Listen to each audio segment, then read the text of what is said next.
High বন্ধুরা, এই যে আজকে বাইরে প্রচণ্ড জোরে বৃষ্টি হচ্ছে। এখন অবশ্য থেমে গেছে, আর এদিকে জোর খিদেও পেয়েছে।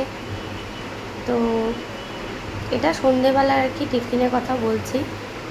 একটু দেরি হয়ে গেছে ভিডিওটা ছাড়তে।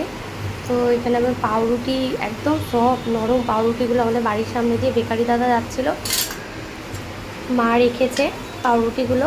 তো আজকে দুপুরে দেখো এই যে চিকেন রান্না হয়েছে সবজি দিয়ে আর কি, গাজর, ক্যাপসিকাম, তারপরে পেঁপে, আলু দিয়ে করা হয়েছে। তো ভাবলাম এই পাউরুটিটা দিয়ে খেতে ভালো লাগবে। পাউরুটিটা শেখিনি, যেহেতু গরম ছিল, টাটকা ছিল, ওই জন্য পাউরুটিটা শেখিনি। আর এদিকে বাটিতে দেখো চিকেনটাও নিয়ে নিয়েছি।